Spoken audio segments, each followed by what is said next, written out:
The HR Happy Hour Network is sponsored by WorkHuman. Who showed the most growth at your workplace this year? Who are your emerging leaders? How about the quiet drivers behind that successful project? You probably have your hunches, but what if the answers to your most pressing culture questions could be answered not just by one individual, but by the collective wisdom of the organization? Human intelligence from WorkHuman is helping forward-thinking companies reimagine talent management and employee engagement by doing just that. Through your company's recognition data and the world's first recognition-trained AI model, you can uncover what was previously invisible in your culture to make smarter business decisions. Guaranteed. Head over to workhuman.com to take the guesswork out of your growth strategy. Thanks for joining us. Welcome back to the System of Record Show. My name's Steve Boese. I'm with Trish Steed. Trish, what's happening? Hi, how are you? I'm well. I'm so excited for this show today. System of Record's our newest title in the podcast network. So hopefully folks have got a chance to listen to the first couple. We had a couple really interesting shows. They still were a little HR-y, which is fine, but we want System of Record to be a little bit more broad, talk a little bit more about the enterprise. And we've got an awesome guest waiting in the wings today, Trish. We do. Trish, let's welcome him. He is Brad Anderson. He's the president of products, UX engineering, and ecosystem at Qualtrics. Brad, how are you? Oh, I'm doing great. I appreciate the opportunity to be here. Yeah, Brad, it is so great to have you. I reached out to Qualtrics. I'm not gonna hide what the origin of the show is. And I was thinking, what would be a great company and get a great rep to talk about what's going on in enterprise tech today? And I thought, oh man, Qualtrics. And I had some experience with Qualtrics. I've been out to the Qualtrics event in the past, which is, I mean, if you haven't been to the Qualtrics X4 event, you need to go, Trish. You need to go to that event next year, Trish. You know, I plan to. This year there was a conflict. I already had something booked. But as I recall, back in 2024, you actually took one of our other podcasters, Jack, my son, Jack McFarland. Yes. And Brad, if you haven't heard it, they do a Gen Z podcast. So he was very impressed. He's out at the University of Utah as a student and a business student, economics, and got to go and was blown away. He had no idea all of the things that Qualtrics has your fingers into. So we're excited to dive in today with you. Yeah, so Brad, welcome. Maybe start off by telling us a little bit more about you. You got a really cool background. You shared a little bit of that with us in the pre-show. But yeah, tell us a little bit more about you and then what you're doing at Qualtrics right now. Yeah, you bet. So I'm just finishing up my 5th year here at Qualtrics, and I'll talk a little bit about, the process of, what got me to leave a place that I absolutely love and adore in Microsoft. But you think about the mission that Qualtrics has. Our mission is to improve the human experience. It's noble, and it's just one of those pieces where when I talk to people that I'm recruiting into the organization, an organization who's focused on how do we make life better, whether it's for your customers, your prospects, your employees. It's just, we all want to do things that matter, and we all want to do things that progress society forward. And so I think I just have this incredibly unique opportunity to do that here. And, I lead everything that has to do with the product. And one of the interesting things about Qualtrics is, when I got here, I was like, wow, why have I got IO psychologists on my team? Why do I have experienced management scientists? And it's this really interesting fusion of technology, methodology, and science that we put together. Because if you think about trying to understand the human experience, it's all behavioral. It's all emotional. And so that's been one of the most fascinating things for me coming into Qualtrics, or, I can't say coming in any longer. I've been here 5 years, has just been this fascinating intersection of, like I said, tech, methodology, and science. I spent 18 years at Microsoft prior to that, had the absolute time of my life. Yeah. Talk about a once in a lifetime opportunity. The things that people would know who are listening to this, the things that I worked on are things like my team was responsible for Windows Update. We built Defender. Both of those are used to manage and protect more than 1 billion PCs around the world. And I built all of the corresponding enterprise tools, for device management, PC management. In fact, I'll guarantee 70 or 80% of the people who are going to listen to this are having their devices managed by their companies through the products that I built. Wow. But ultimately, what pulled me to Qualtrics was very much a personal mission. Who gets a chance to end their career working in their hometown where they and their partner are from? And as you help a company be successful, you uplift the hometown where you were born at that's a fairy tale ending to a career. So for me, it was a very, very personal mission to come here. Thank you for sharing that because I think a lot of times when we think of technology companies and data specifically, we don't hear it in the terms of the mission that you all have around people. And I think that was one of the things that drew us initially to reaching out to you because it seems like as an organization, with that being the mission, every single step you take, every decision you make leads back to how it's impacting the people experience, right? So, can you talk a little bit about how does that work if you're someone coming new to the organization or maybe even as a customer to Qualtrics? How are you conveying that? Because it seems like something that you would all be really passionate about as you're bringing, whether it's a new employee on board or a new customer on board. Yeah, great question. Let me kind of talk about maybe a little bit kind of from to in terms of what I see happening in the category of experience management. So, experience management has well, first of all, this is a brand new category. I mean, Mhm. we announced and created it in 2017, so we're only 8 years into this category creation, and what a ride that has been. But historically, the way that these programs have been implemented in most organizations is they have a listening system. We are their listening system. In most cases, that is heavily based on surveys, which we'll talk about, how surveys are transforming. All of this data comes in, and then we have the ability to go through using our AI to understand, what are the experiences that are delighting, what are the experiences that are detracting. But historically, these CX programs have kind of stopped there. Listen, understand, but most programs have not really aggressively moved into act. Mhm. And so that's where I see things going to, so instead of this world where, the way I would describe kind of classic experience management is survey based, insights in dashboards, and then, a little tongue in cheek here, the XM leader begging the company to take action. Right. Okay. Sure. Where it's moving to is omni-channel, so listening anywhere and everywhere, AI driven recommendations, and AI driven actions. And so the whole entire category is moving from one of listening and really not being even reactive to a place where it's listening and then through AI being both reactive and proactive in improving the human experience. Yeah, and not having to wait, right? Not having to wait Right. for a quarterly cadence or even an annual cadence in the case of much of the history of employee surveys, right? Of the EX world. To Mhm. take Right. those types of actions, right? I remember seeing lots of really cool examples at X4, how companies were using these tools to support customers like in real time, right? Who had problems or had issues, and getting insights into what the customer problem was, who the customer is, and what kinds of remedies would be best associated in that moment to empower the person working with the customer, right? To either make things right or smooth things over, or just get more information. It was like the speed at which it was allowing organizations, right, to respond, I thought was really remarkable. And maybe that's just part of how a successful modern organization has to act, right? You can't wait, right? You've got to act in the moment and make those decisions and take those actions. Yeah, let's dig into that for just a minute. Um, think of one of your favorite brands, what favorite brands that you adore, that you are deeply connected to. Um, how many pieces of feedback do you think that brand gets from their customers and their employees in a year?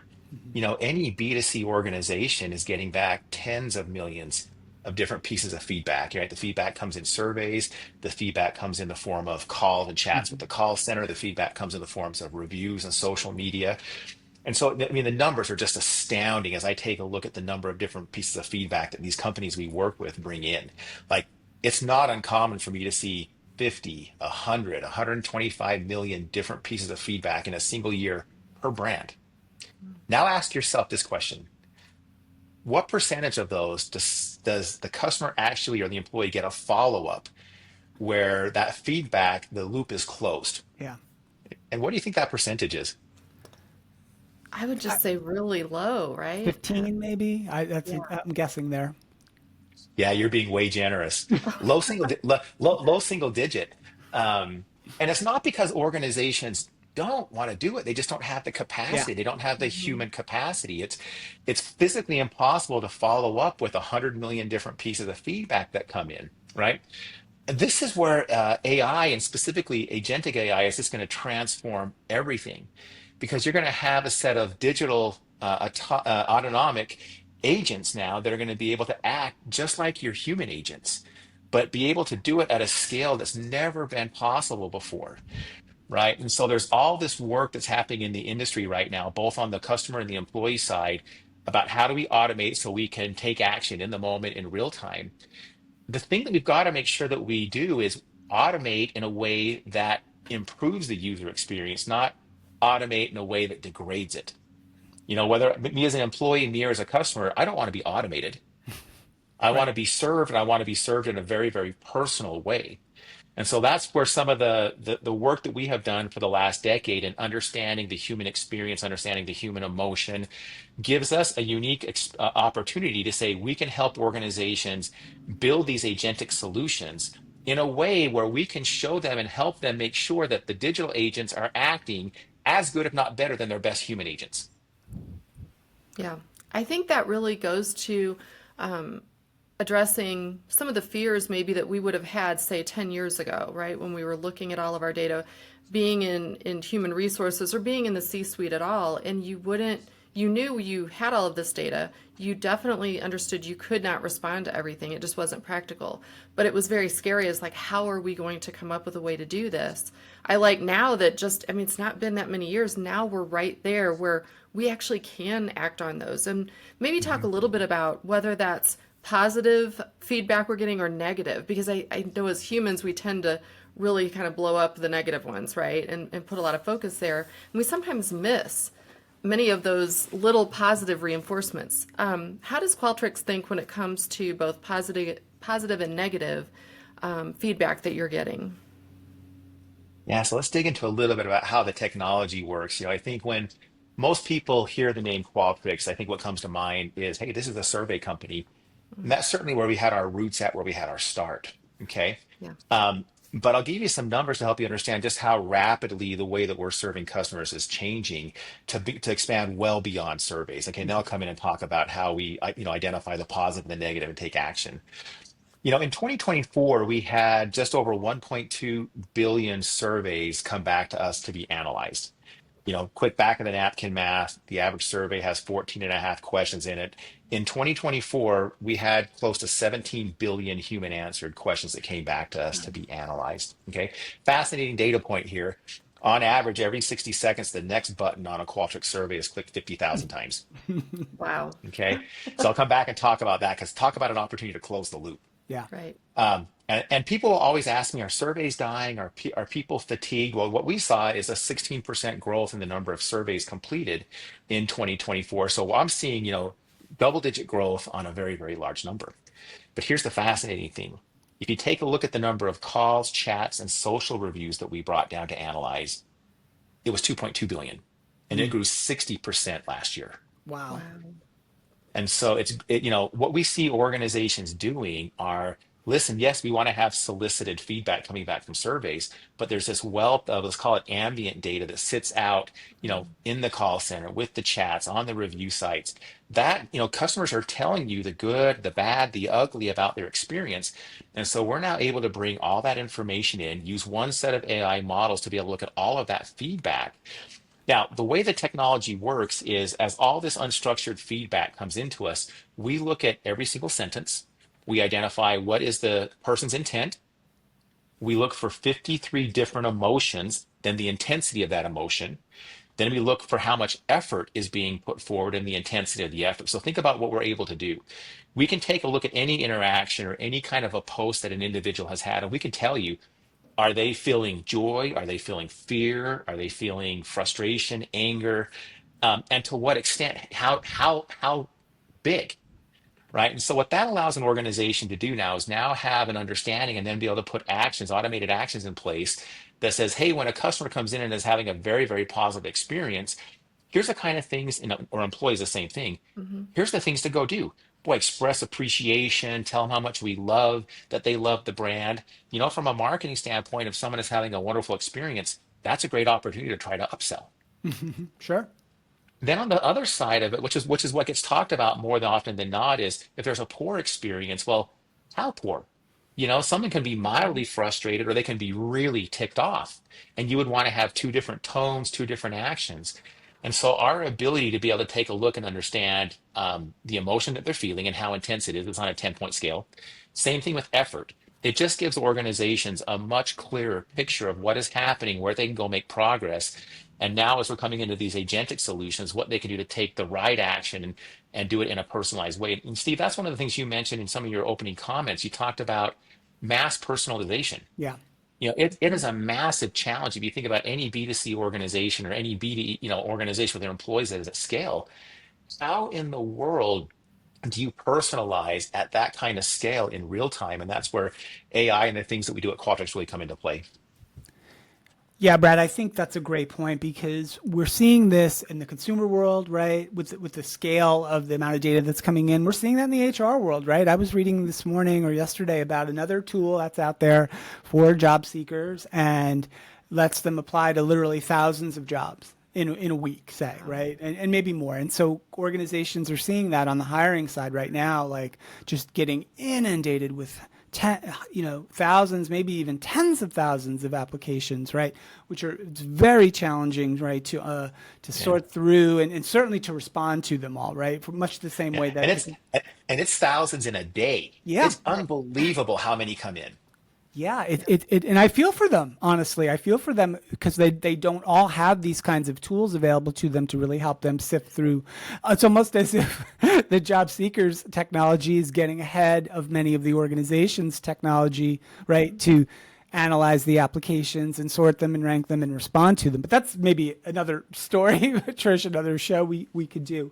But Brad, you've talked about AI a couple of different times in the conversation, and I want to make sure we hit this a little bit as an enterprise technology provider across the enterprise, right? Working on the customer side, working on the employee side. Certainly with a big development team, I don't know how many, but a bunch, right? Developing a lot of software yourselves. I'd love just to get some perspective from you on just the transformative nature that organizations, both from the provider side who provide these kinds of tools, but also from the end user side, and maybe they're consumer, maybe they're retail, maybe they're manufacturing, who knows, right? But how you see AI and specifically agentic AI really transforming work in the next couple of years, because you mentioned it's almost like a bigger shift as moving to the cloud was with enterprise tech a few years ago. So I'd love some thoughts on that.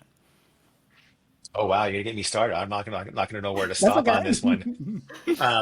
First of all, to kind of give you an idea of the size of the team, if you look in LinkedIn, you'll see that my team's about 1,500 people in size. So it's a very Yeah. large engineering team. We have hundreds of feature teams, and so there's a lot of work that we do.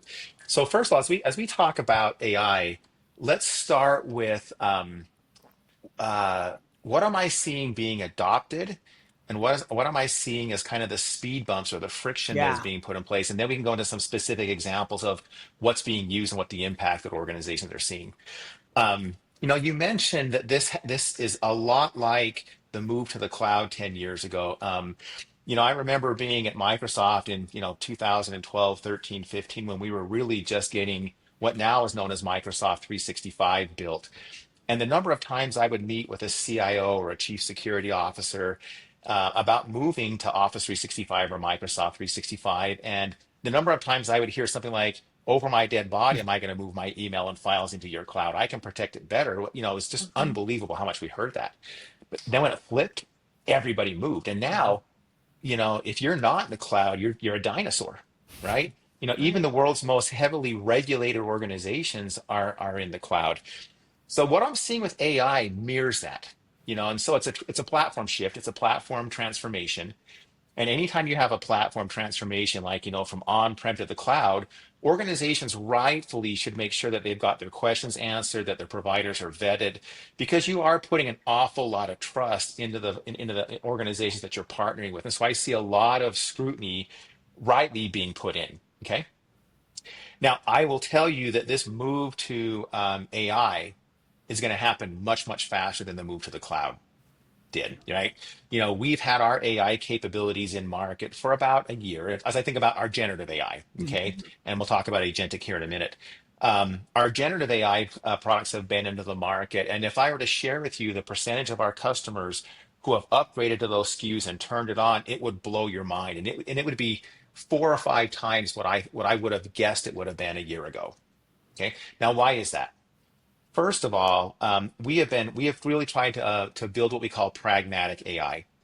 And so when I say pragmatic AI, it is AI that solves a specific problem that helps with a job to be done for a specific user that makes their life easier and better and motivates them to come back.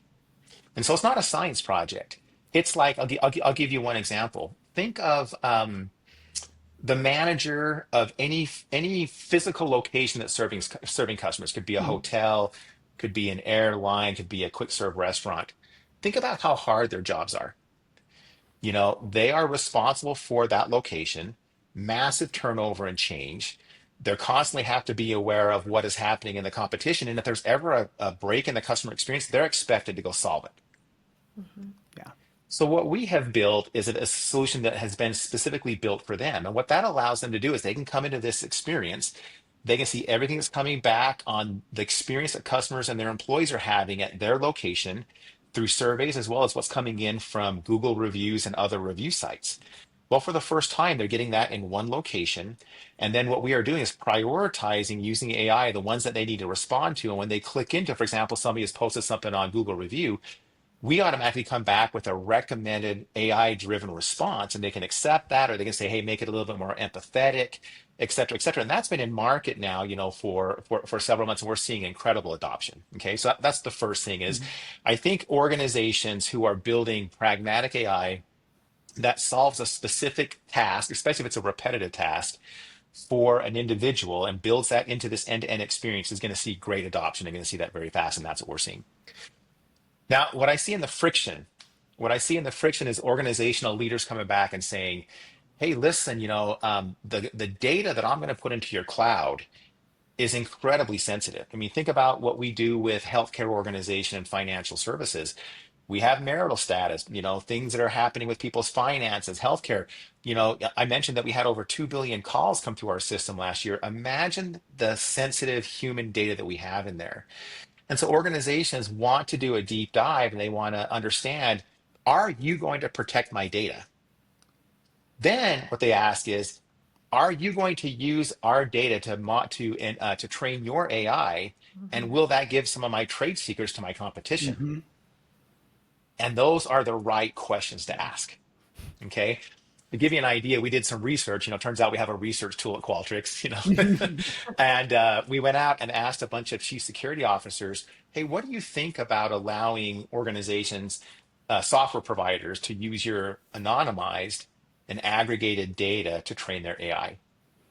19% of the chief security officers come back and said, nope, we have an absolute black and white policy. We will not allow that. With the 81% that remained, the answer was, well, it depends. Right. Do I trust them? Mhm. And so as I think about the world of AI, the single largest characteristic or attribute that any provider is going to have is trust. Yeah. I Okay. And think so, it's such a good point. I was listening to a podcast the other day and they were talking about this in terms of individuals as, mhm, consumers and different apps that we use or different companies and how much we trust or don't trust them with our data. To me, it's like you need to look at how you're behaving in your own personal life sometimes and then apply that to business, right? And so I love some it. of those same questions that you might be really scared about someone having access to your bank information, for example, and then think about that hopefully you're working with a company that is asking those similar questions at a much higher level, of course, but when it comes to your personal data at work. And I know that, other countries, obviously, this is an issue too, right? Maybe talk a little bit, since we're talking more broadly, about how that comes to play in countries where there may be certain regulations or legalities that impact the security of the data. Oh my word.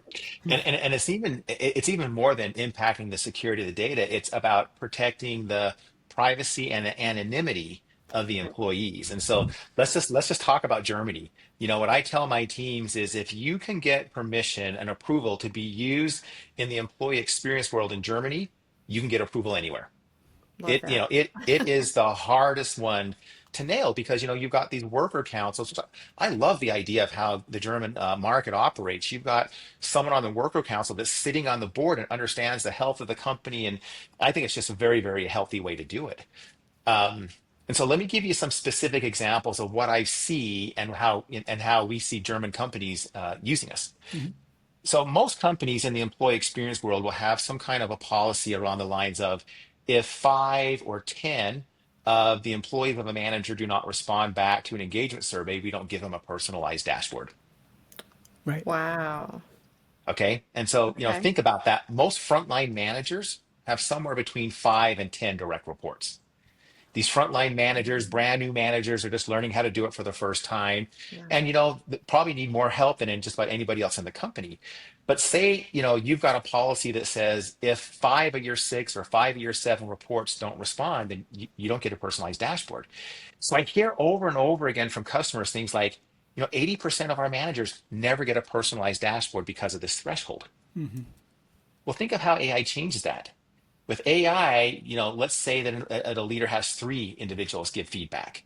Well, we can use AI to anonymize and then create a composite view of what the feedback is so that the employee's anonymity is protected and their privacy is protected.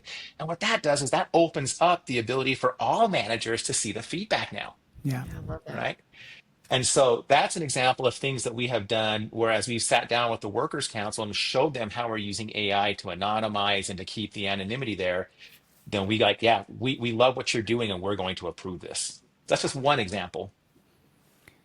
Yeah, Brad, thank you. I think that there are just, I mean, perhaps even an unlimited number of ways that these AI tools, both Gen AI as well as agentic AI, are impacting organizations, will continue to change how workflows are designed, how they're run, how we deal with customers, how we deal with employees.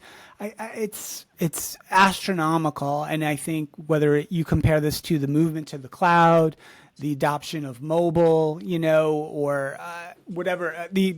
Heck, I'm old enough. I remember when I was in a corporate job that was just rolling out individual email addresses. It was not like some little company that didn't have any tech skills, right? This was AT&T pre-breakup even. So it's a massive and fundamental change. And I guess one of the other areas, real quick, Brad, I wanted to touch on just for your perspective, right? You've been in enterprise tech for a long time now, leading a huge team of development folks, R&D folks. How do you see AI impacting that in those jobs and those roles? We've seen some people, some like Benioff from Salesforce throwing out some really aggressive numbers about how many person hours or productivity hours AI is saving on the development side and in that role, right? Maybe 30%, maybe 40%. I'd love for you to comment just generally. Certainly, I don't want you to give away any of the secret sauce behind the curtain there, but how you see these AI tools augmenting, supporting, and potentially maybe even changing the role of developers and folks who do that job. Yeah, it's really interesting because you hear these statements of like, hey, 30% or 40% of the lines of code that were generated in the last, period of time were done by AI. And then people automatically go like, oh, that means my engineers are being 30% more efficient. It's not quite that way. Okay. I'll give you an idea. Right now, what we are seeing is, in the last 6 months, AI generated for us about 2 million lines of code. Okay. Wow. We've accepted 45% of that into the product, but before we could accept it, it had to be debugged, it had to be reviewed. And so a lot of the time savings that organizations see where, tools such as Cursor and Copilot, these things will bring to help get the code generated, it's not an automatic drop that all of that is productivity because you still got to go debug, you still got to go make sure all those pieces. So I think the realistic way for most organizations to think about, like for an engineer perspective, which is I would argue is the place where the AI battle is being waged the hardest right now, you should plan on a 5 to 10% increase in overall productivity. The other way to look at this is, in an engineer, if you're a world-class organization, your engineers are spending about 40% of their time with their fingers on the keyboard. The rest of the time they're in reviews and they're in, different kinds of meetings. And so, you're talking about driving efficiencies on that time when their fingers are on the keyboard. And so be realistic is the thing that I would say, and make sure that, whatever you're using to measure productivity gives you a true statement. Now, what I am seeing is immense impact in both the user experience and the product side of development. And so some of the new tools that are coming out, and of course, we're recording this right after Figma has gone public and it's just, had an incredible first few days. It used to be that that UX designers would go and they would go and build what an experience looked like, get all the pixels right and everything. And then they would essentially ship that image over to a developer and the developer would go codify it. Well, now with the tools that are out there, a UX designer can go and just describe with a prompt what they want. And imagine kind of having a default set of prompts that have been written that everybody is using. And it not only generates what the image looks like or what the experience is going to look like, it generates the React code that can be then checked into GitHub. Yeah. And so it takes what usually, in the past would be maybe a couple week of iteration where the designer said, here's what I want, and the engineers come back and say, here it is, to now being hours, right? So transforming user experience and what they're doing there for sure. And then think about product. Our product managers write these very detailed, important product requirement documents. Mm-hmm. Now using, things like generative AI, they can just do it in a much, much faster and a much more complete rate. And so I see that, all of the pieces that lead up to when the development starts, those right now are being impacted and accelerated more than what the development is in my experience. Yeah, I appreciate you sharing that perspective, Brad, because we're hearing so much about it. As you said, we're hearing it's in the news all the time, and folks are worried. Some folks are worried, and some folks are, so folks like Trish and I, and perhaps yourself, Brad, I don't know, but like who have kids who are trying to chart their way into the workforce, and we're trying to give them advice, right? It's an interesting time for sure. Yeah. Now, one thing I would love to kind of go back and kind of complete the conversation on is agentic for a minute. Mm-hmm, Okay. sure. Now think about for a minute, think about it, whether you're running an employee experience program or a customer experience program, where is the input coming into you that you would want to follow up from? It's going to be tools like Qualtrics. It's going to be Glassdoor, even though you don't know who that is. It's going to be those kind of pieces. And so this is where we think we have a very unique opportunity to help organizations because we are the listening system that is the most commonly used on the planet to understand and listen to the customer and employee experience. And so what we are doing, and this will be available at the end of Q3, is not only Gen AI enabled surveys, but agentic enabled surveys. So let's just kind of walk through a scenario of how this will look, and it'll just help everyone understand the scale that this is going to enable an organization to act at. We've all filled out surveys, right? And I can tell you if you've ever run any of these programs, someone inputs a question like there's an open-ended question like, well, tell me about your experience here as an employer or as a customer, and you get back awful or awesome. Okay, well, I don't know what to do with that. So using generative AI, our AI is now able to understand if there is an inactionable or a vague answer and automatically adapt, just like a human would in an interview, to say, well, tell us a little bit more about that. Right. Okay. Yeah. And the impact has been profound. So here's what we're seeing in the customers that are deploying this as being very, very broadly used. In fact, what we saw is a 500% growth in the number of feedback coming back using these Gen AI capabilities in the last couple of months. When we detect that there is a vague answer and we ask the individual for more, 80% of the time, the individual engages and responds. Mm-hmm. Wow. Here's the thing that stunned me. On average, when an individual starts a survey, they complete it 75% of the time. With this Gen AI enabled survey, the completion rate is 83%. Okay. Even though you're asking the person more questions. Yeah. And so, with a lot of the companies that we co-innovated on this, we asked them to allow us to put a survey a question at the end of their survey, because we wanted to try to understand how the survey experience felt to the individual. And what we found was they said, listen, I felt heard. I felt seen. It was personalized. And because of that, I was willing to give you more. So what happens more is our customers are getting on average 10% more feedback coming back, 10% just raw surveys. But they're getting triple the quality of the data coming back, triple the actionable resources or the actionable recommendations. By just transforming surveys to have a conversation. Now that's available in the CX world today. That'll be available in the EX world here in the next, let's say 6 months. Mm-hmm. And the reason why EX is lagging a little bit more is there's a lot more rules around anonymity and privacy that we have to make sure that we nail. Okay, yeah. So that's the first aspect of it. Now you agentify it. Remember earlier I said that the next button on a Qualtrics survey is clicked 50,000 times every 60 seconds? Right. Well, I look at that. That's 60,000 times every 60 seconds to close the loop with a customer or with an employee. And so now when the individual is giving you feedback, that feedback can be live on a website where we're popping up and intercepting and asking questions. It can be in a good old fashioned survey. But now we can take automated action that's trained on an organization's run books and their policies, taking into consideration the emotion, the human experience, bring that all together and do a very personalized, close the loop in real time when the individual is giving feedback. That's how an organization moves from 2 or 3% of their customers and employee feedback being acted on to closer to 100%. Yeah. And that's unique value that we can bring because we are the listening system. Yeah. That's exciting. Yeah. I think it's exciting because you use the word feeling heard, right? So it's not just a listening tool, it's a being heard sort of tool as well. I think if you would design that for parents going forward, that could be another iteration that might help if you have teenagers or 20 somethings, right? Like, let's dig a little because deeper. whether it's consumer side or even the employee side, so often the traditional approach to gathering feedback, say the survey, the old fashioned survey, the person just feels like I'm just providing insight and information and value to you, brand or my employer, whoever it is, and I'm not getting anything back. But the second the agent starts asking me questions about my experience and, oh, can you elaborate on that? Or what specifically was great about this? Or what can you tell me more? All of a sudden I feel like I'm being, like Trish said, it's even though it's an AI tool that's doing it, that you are being heard. In the past, you weren't being heard at all, right? You were just providing, and hopefully someday you'd maybe get some feedback back about what you did, or see some actions as a result of your feedback. But yeah, it's incredible, and it has a way of personalizing and even humanizing. I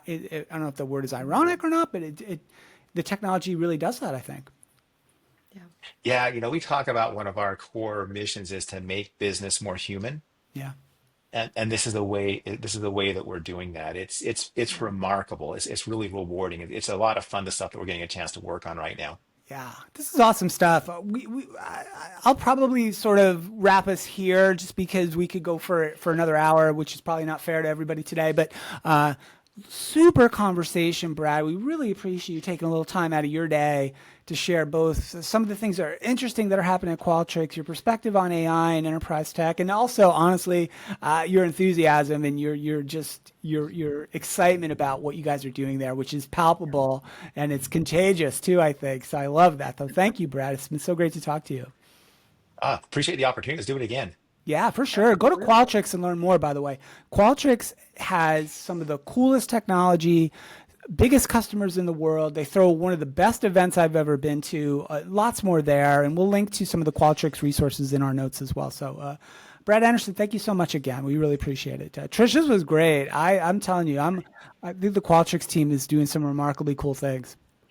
I do too, and I think it's actionable, right? You're seeing how these things are actually helping shape the experience for all of us, whether it's on the consumer side or the employee side. So yeah, we look forward to maybe after after all of this drops in the next 6 months, we have you back on and see how it's going and how it's being adopted. Yeah, for sure. Yeah, congratulations on just being so much of a leader in the country and in the world in terms of how this is all being considered and how it's really going to help us in a very personal way. I love that approach. Love it. I Great appreciate stuff. that. All right. We appreciate Brad, all the team at Qualtrics for making this possible today. Trish, thank you. My name's Steve Boese. Remember, go to hrhappyhour.net, get all the show archives, subscribe, tell a friend, all the things. We've had a great time today. Thanks for listening to System of Record. We'll see you next time, and bye for now.